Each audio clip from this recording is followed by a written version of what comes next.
The Indiana Fever finally got a big win, but it came at a devastating price. On Sunday afternoon, the Fever outlasted the Connecticut Sun in a dramatic 99-93 overtime battle. It was one of those gritty back-and-forth games that keep fans on the edge of their seats. A huge confidence booster against one of the league's tougher squads. But instead of celebrating afterward, the team left the court with a cloud hanging over them. That's because Sophie Cunningham, the heart, the hustle, the grit of this Fever team, went down with what looked like a painful leg injury in the first half. Now, if you were watching the game live, you could feel the entire mood inside the arena shift the second it happened. Sophie was chasing a play, then suddenly collapsed, immediately grabbing her leg. The look on her face told you everything. This wasn't just a stinger. This wasn't something she was going to just walk off. She was in real pain. Teammates rushed over, trainers came out, and after a few tense moments, Cunningham had to be helped off the court. She never returned to the game. And this is where things get concerning. Sophie Cunningham isn't just another player. She's been one of Indiana's emotional anchors this season. The 29-year-old guard, standing at 6'1", has carved out a reputation as Indiana's enforcer.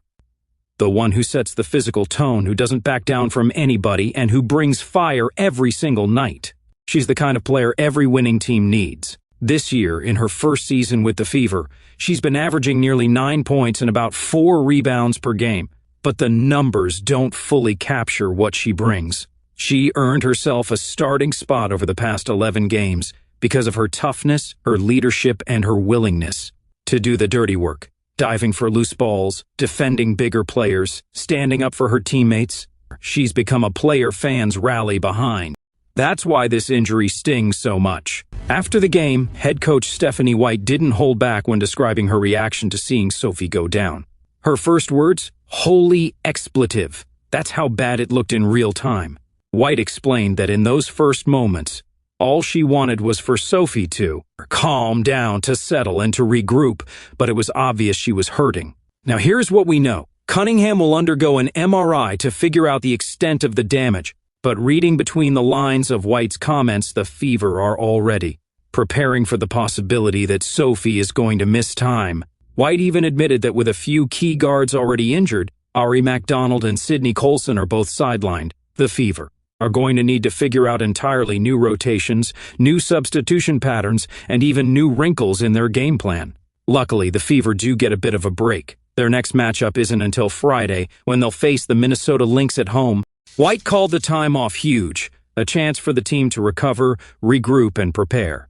But let's be honest, rest only goes so far when you're potentially losing another starter. Think about it. Over the last few weeks, Indiana has been trying to climb the standings, fighting to stay competitive in a brutal WNBA season. They've relied heavily on their starting five. Players like Kelsey Mitchell, Aaliyah Boston, and Nalissa Smith have had to carry a massive load. Cunningham was part of that group, not just spacing the floor and contributing offensively, but setting the tone physically. Without her, that's a hole that's hard to fill. And it's not just about X's and O's. Sophie brings an edge. She brings confidence. She brings a spark of toughness that rubs off on her teammates.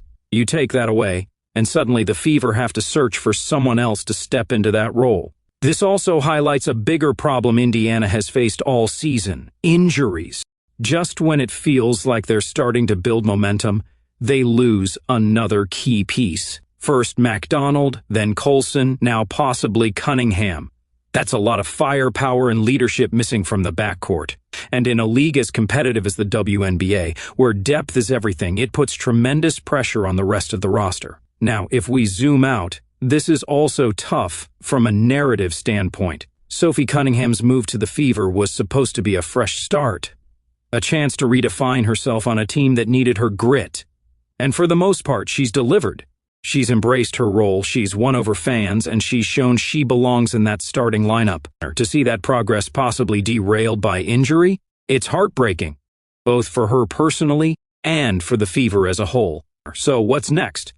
Well, everything hinges on that MRI. If it comes back clean, maybe we're talking about a minor setback, a game or two missed, some rehab, and then back on the court. But if it's serious, the Fever could be without one of their emotional leaders for weeks, maybe longer. Coach White and her staff are clearly already bracing for that possibility. They'll need to dig deep, test their depth, and maybe even lean on players who haven't seen major minutes yet this season. And for stars like Aaliyah Boston and Kelsey Mitchell, the pressure is only going to increase.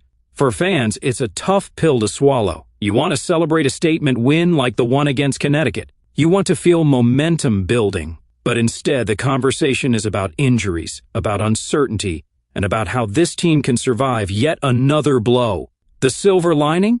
This is a chance for someone else to step up. Great teams often find their identity in moments of adversity. And if the Fever can weather this storm, if they can stay competitive, without Cunningham, it could make them tougher in the long run.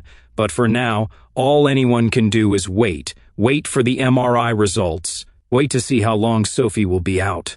And hope, for her sake and for the Fever's, that this isn't as bad as it looked on Sunday night. Because one thing's for sure, Sophie Cunningham's presence, her fire, her grit, that's something you can't just replace. And we'll keep you updated every step of the way. So if you want to follow the latest on Sophie Cunningham's injury, the Fever's adjustments, and everything happening around the WNBA, make sure to subscribe, drop a like, and turn on those notifications. This story is just getting started, and the next few days could determine the entire course of the Fever's season.